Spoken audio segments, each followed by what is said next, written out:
It's time for today's travel and cruise industry news. With the latest from travel and cruises around the world, here's your host, Chillie Falls.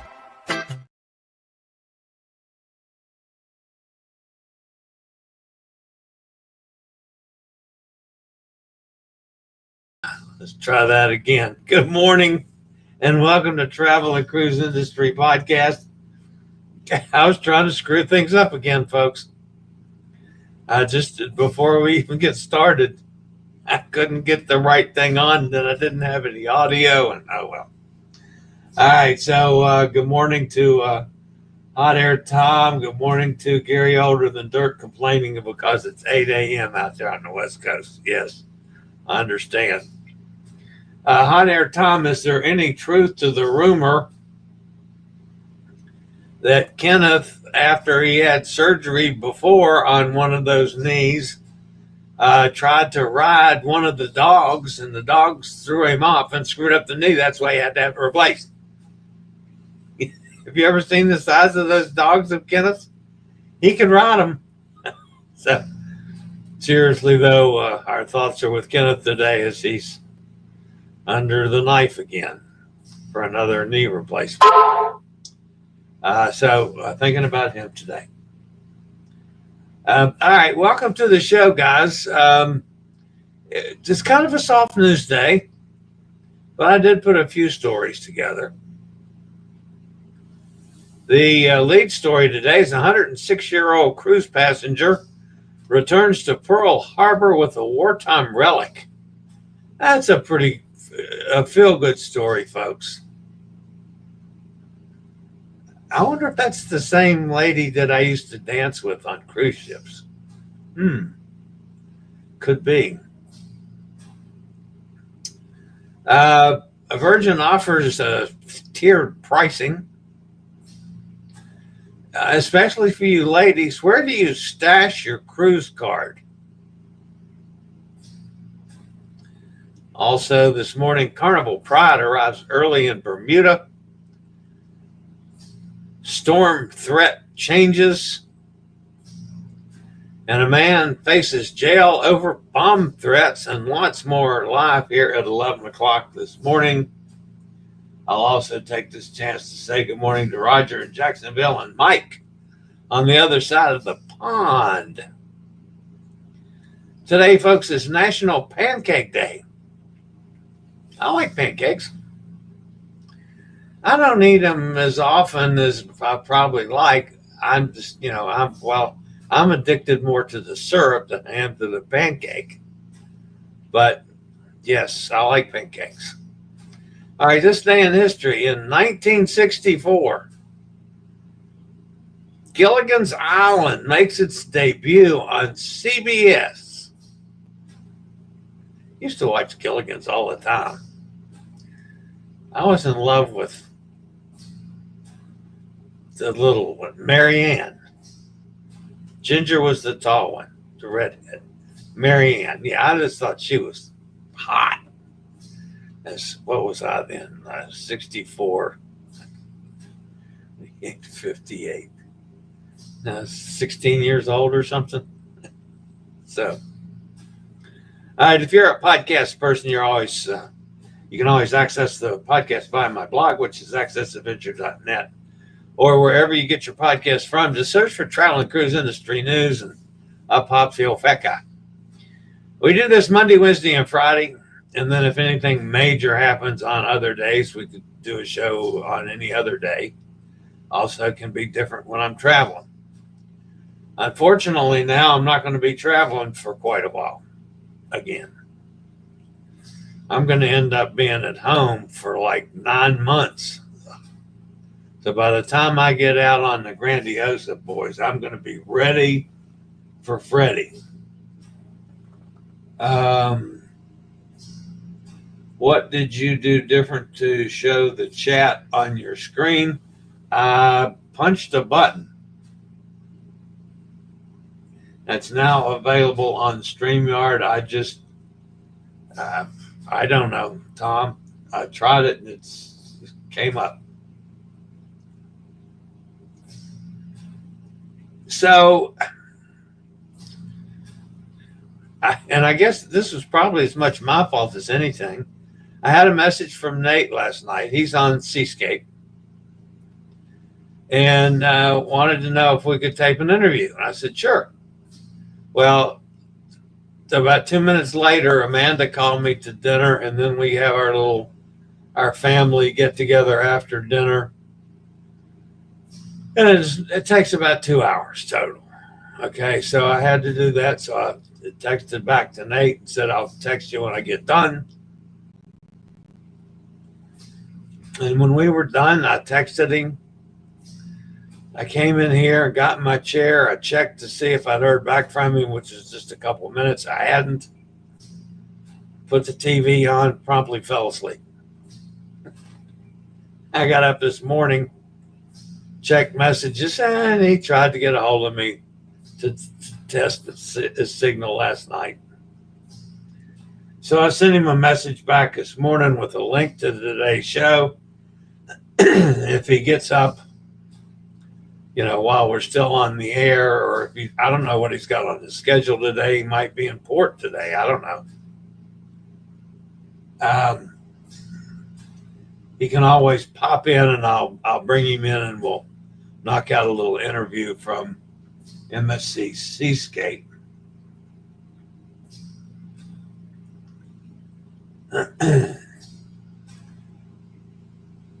On there, Tom says, Roger is too serious for Gilligan's Island. Roger says he did watch Beverly Hillbillies. The money never changed him. Yeah, I watched Beverly Hillbillies too. Of course, that was in the days I fell in love with Ellie Mae. Oh, Lord. All right, guys. Today, I did say that. So I guess I'm ready to get the show started. I'm a little off this morning. Stumbling around like I'm lost. Hi, Gretchen. All right, so let's do this. Let's take a quick break from one of our network sponsors, and then we'll get a little news out of the way. I got to talk about weather first. So let's take a break, and I'll be back in just a second.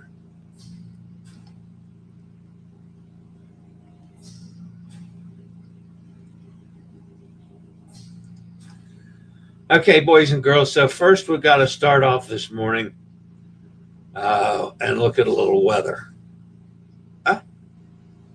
Where is it? My machine ate the weather. Yeah, that can't be possible. So let me load this real quick, because you got to be able to see what we're talking about. So I'm loading up the weather now. So we'll start off in the Atlantic. And you're talking about something that's confusing. And again, with me not being a meteorologist, this one's even a little confusing on me. So let's start off. The furthest away from us today, of course, is Gabrielle, which is heading over toward Mike. Gabrielle is now a post-tropical cyclone. Whether or not it reaches the coast is now questionable. If it does, it's not going to be bad. Sustained winds are down to 65 miles an hour. She's moving east-northeast at 29 miles an hour. So it's speeding off now. Pressure is up to 990. It might bring some rain and some wind to the coast there along about Portugal. But it's not going to be anything major, I don't think, unless it re-strengthens somehow. It was pretty nasty over the Azores. But we do have Hurricane Umberto now. Umberto is carrying 75 miles an hour. Pressure is dropped to 990. And it's pretty much stalled at 3 miles an hour. Now, one of the problems is, folks, is this huge system right off the East Coast and how it's interacting with Umberto. All right, so the big red blob there is showers and thunderstorms continue to show signs of organization in association with a tropical wave located near Hispaniola and the Turks and Caicos Islands. An area of low pressure is expected to form along the wave today when it moves near the southeast Bahamas. This low is expected to become a tropical depression when it's in the vicinity of the central and northwest Bahamas later today or over the weekend, and then track westward or northward over the southwestern Atlantic. Regardless of the development, heavy rains and gusty winds are ongoing in the Dominican Republic, Haiti, and the Turks and Caicos Islands, and likely to spread across the Bahamas and eastern Cuba during the next couple of days. Interests along this system, you need to pay attention to it because it's confusing. They're talking about further development in the next 48 hours at 80%, over the next 70 days at 90%. Now, the problem, folks, is north of Umberto is a big high-pressure system. And over like Tennessee, North Carolina border-ish is a low-pressure system that's basically funneling both of these systems in the Atlantic into the same trough going up along the East Coast. Now, could the two systems join? Yes, possibly, and become one big massive system. Or they could fight each other off and do this kind of crazy little dance where both storms are fluctuating around, of which case they could park forever and just keep dumping tons of rain through the islands and the eastern part of the United States. We don't know. It's a weird system. I've talked to a couple of people at the Weather Channel earlier today. They even have trouble explaining how this thing's going to work. So things are not looking good, folks, in the Eastern Caribbean over the next little bit. So much so that a couple of ships have already done some itinerary changes just because of the weather. We'll get to that in just a second. Now, in the meantime,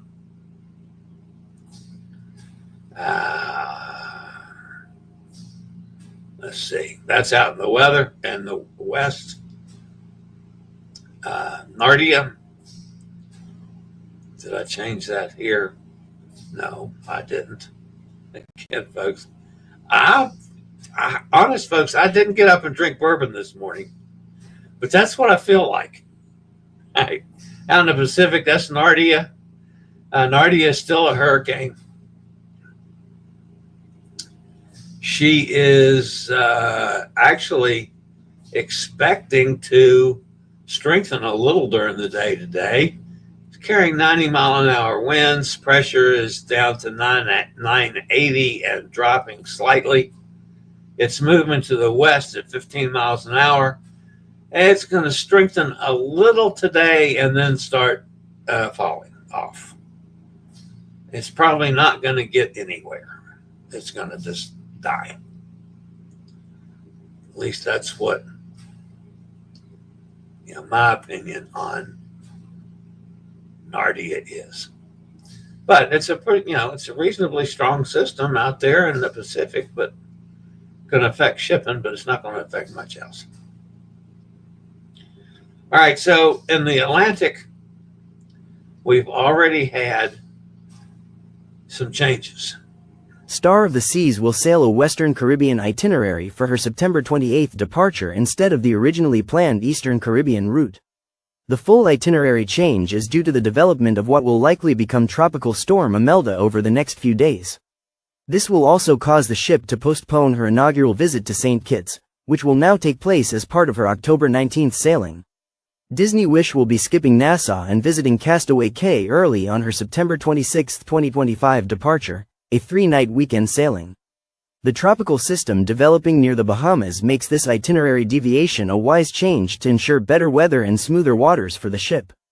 Additional ships from multiple cruise lines are likely to be impacted over the weekend, and guests should stay alert to possible changes to their sailings.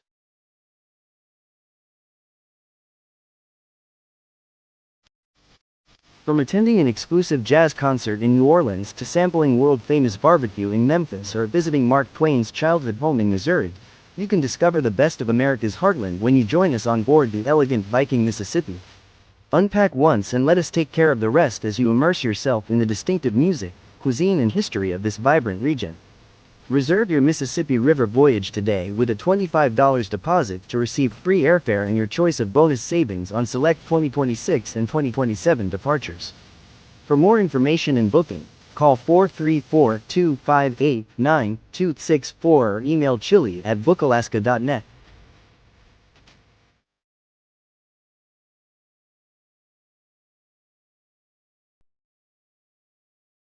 A deeply personal piece of Pearl Harbor history is now part of the Pearl Harbor National Memorials Collection, thanks to a meaningful donation from 106-year-old Alice Beck Darrow, while visiting Oahu as a guest aboard Holland America Line's Westerdam. Beck Darrow donated a bullet that had been removed from her late husband, a survivor of the 1941 attack. Her husband, Dean Darrow, was a fire controlman aboard the USS West Virginia when the Japanese attack on Pearl Harbor began on December 7, 1941. Initially believed to have suffered only minor injuries, it was later discovered that a bullet was embedded in his heart muscle. He was transferred to Mare Island Naval Hospital in Vallejo, California, for surgery, where he met Alice, then a Navy nurse. Before going into surgery, Dean asked Alice to go out with him if he survived. She agreed, and the two married in 1942. The bullet, which was saved as a memento of both war and love, remained with the family for more than 80 years. Now, that symbol of resilience and romance will be permanently preserved at the Pearl Harbor National Memorial Museum. Alice Beck Darrow, traveling with her daughter and son-in-law, was on board Westerdam as part of a 28-day Legendary Glaciers and Volcanoes with History Channel cruise, which departed Seattle on August 31st. The cruise is part of Holland America Line's partnership with the History Channel, offering historically themed voyages around the world. More than 1 million people visit the Pearl Harbor National Memorial each year. As of this September, one visit will include a new, tangible reminder of personal sacrifice and enduring love.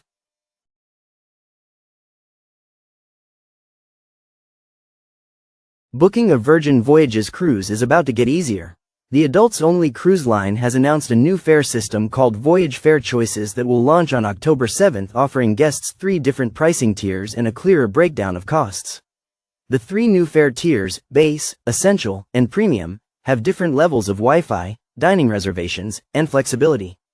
The new system makes pricing clearer by listing gratuities as a separate line item, with options to prepay or settle on board. For more information, email chillie@bookalaska.net.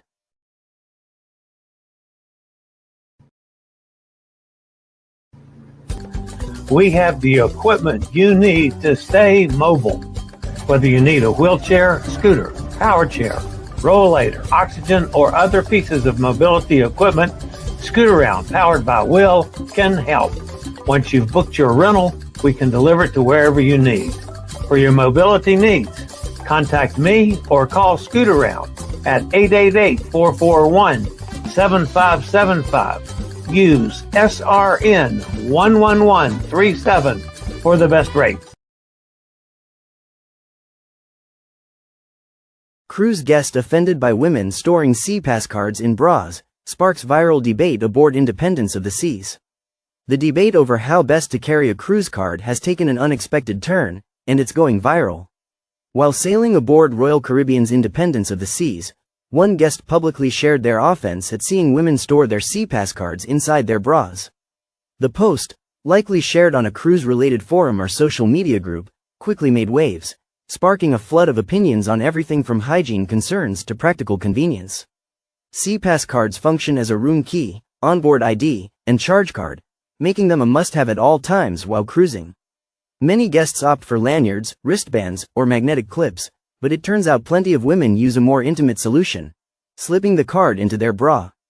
Gross, the original poster reportedly wrote, "I don't want to touch a card that's been in someone's underwear." Others disagreed. Women chimed in defending the practice, noting it's secure, hands-free, and often the only option when wearing outfits without pockets. Many also pointed out that it's not unusual. Cash, phones, and even passports have been stored similarly in a pinch.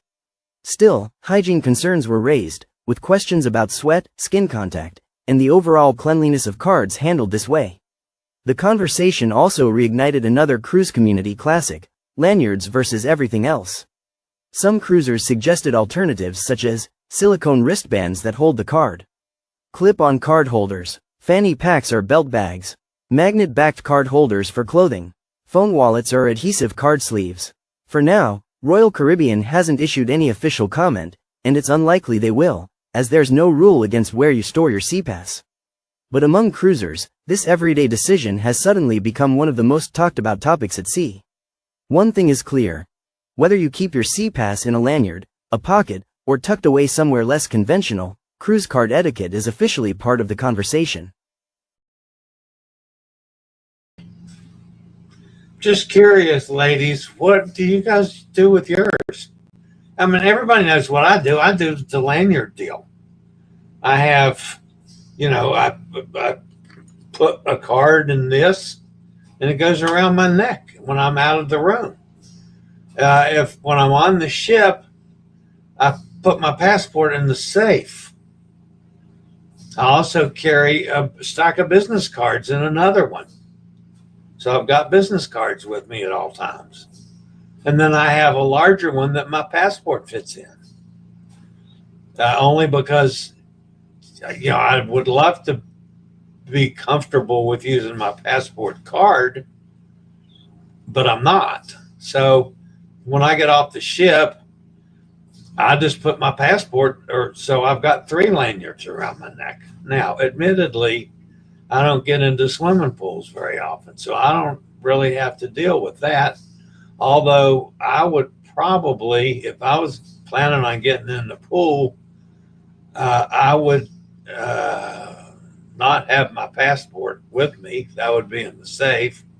I'd have my card on a lanyard, and I'd either just take it off and put it under a towel that I could see, or leave it on my neck.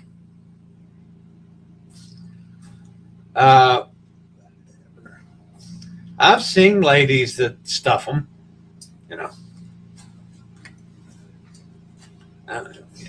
maybe it's because I'm old enough that I don't give a damn. I would not like to see them stuffed in other orifices, but I could care less. I'm not going to get, hot and bothered about it in any way, shape, or form. I can understand where people, from a health standpoint, especially those that rightly so wash their hands or sanitize their hands, constantly. Yeah, I can see where they wouldn't care for the practice too much. Makes it for an interesting topic, at least. Carnival Pride made an unscheduled early arrival in Bermuda this week, more than 15 hours ahead of its planned docking, due to a medical emergency involving a guest on board. The ship, currently sailing a 7-night itinerary from Baltimore, Maryland, departed as scheduled. However, a guest required urgent medical attention, prompting the vessel to increase speed in order to reach Bermuda as quickly as possible. Upon arrival, local laws required Carnival Pride to close its onboard shops and casino operations earlier than normal. These facilities typically operate only while the ship is at sea or docked in ports with more relaxed gaming and retail regulations. Guests were allowed to disembark after the medical evacuation was completed. The ship will now remain docked in Bermuda as originally scheduled, without any changes to the port stay duration. Carnival Cruise Line has not disclosed any further details about the nature of the medical emergency or the condition of the affected guest, in line with standard privacy protocols. A man is facing years behind bars after admitting in court that he sent a series of bomb threats to Resorts World Cruises in an attempt to recover losses from gambling aboard a cruise ship. Neo Wei Gim, 41, pleaded guilty to one count of communicating false information about a harmful situation, a charge in Singapore that carries a maximum penalty of 7 years in jail, 50,000 Singapore dollars fine, or both. His sentencing was originally scheduled for September 22, but was postponed.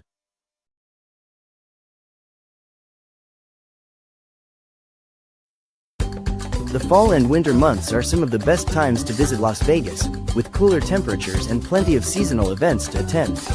Las Vegas mobility rentals are 15% off until November 30th. Call Scootaround at 1-888-441-7575. Use SRN 11137 or email chillie@bookalaska.net. All right, guys, that's going to end the news portion of today's show. I hope you guys can read that the chat room business, because I've got a lot more on my screen than you guys do. That's so small. I couldn't read that if I had a magnifying glass. I can see that it's there, but I have to pull it up on the side of here so I can see it. And yes, folks, those of you that were here when I came out of the doctor's office last time, talking about my cataracts and my macular degeneration, I'm starting to have some issues with it now. I didn't realize I had a problem. Now I'm starting to realize it, as I'm struggling to keep things totally focused. All right, so let's see, who haven't I referred to today? Gary is in Vacaville, California.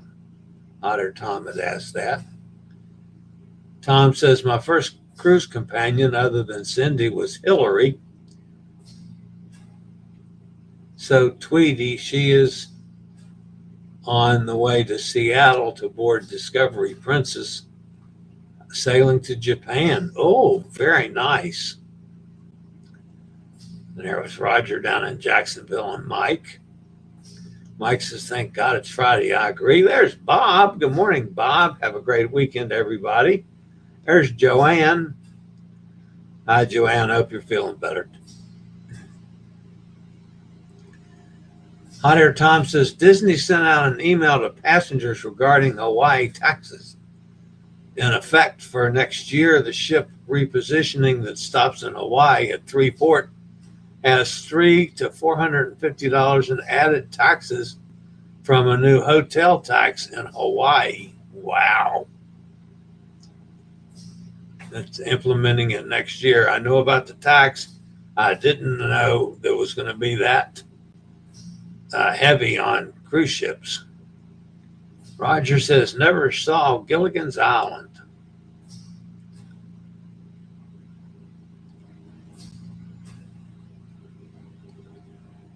Mike says Hawaiian taxes seem to be a ripoff. I agree. Tom says Roger is too serious for Gilligan's Island. He did watch Beverly Hillbillies. The money never changed him. Good for you, Roger. There's Jamin. Hey, Jamin.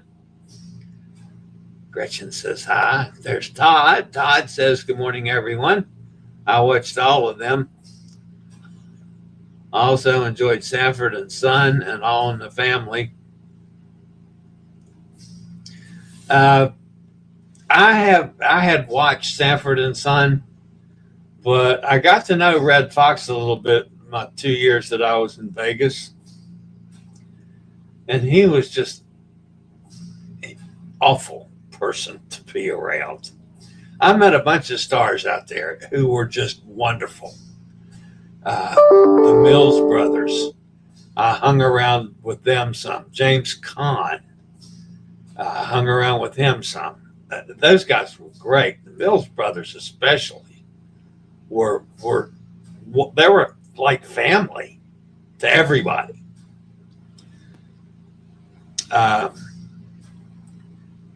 Red Fox was he was just a nasty little man, and he was not fun to be around. Hot Air says, don't forget Petticoat Junction and Green Acres. I didn't watch either one of those. Gretchen's saying hi to everybody. Chillie loves when I play the Come Ride a Little Train song. Yeah, no, I don't love that. I like playing that song, and in England, Winchester Cathedral and England Swings. Yeah, well. Mike says, not seen it before when show was full screen. Oh, we're talking about the chat screen again. Chat updates live. One of my weakest categories in trivia contest is television never seen.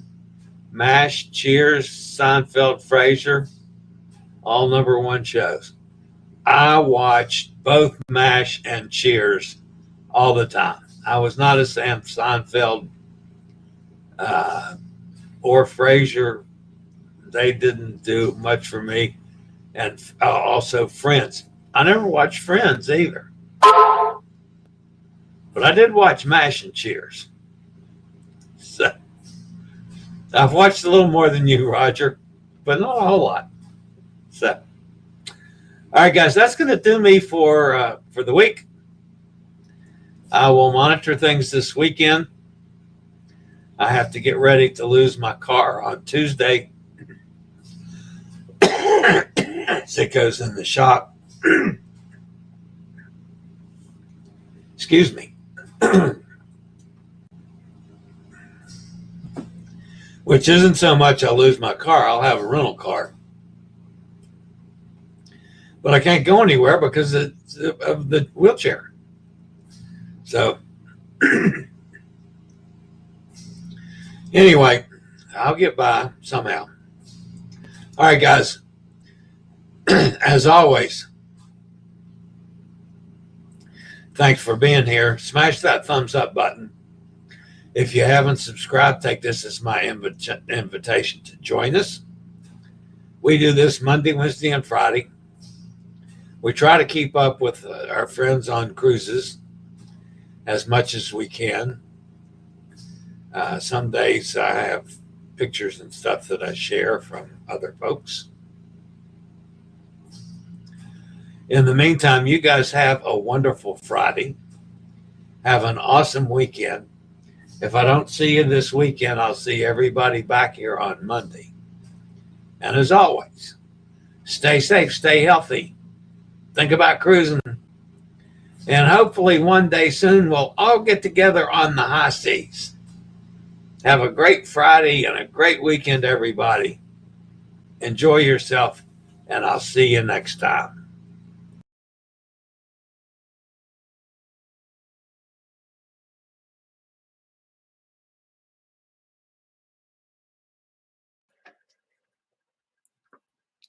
I regularly post videos on all facets of the travel and cruise industry.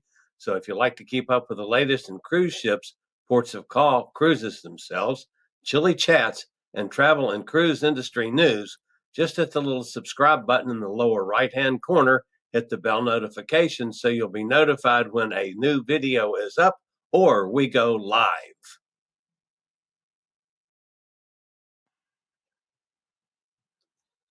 This video was produced by Chilliescruises.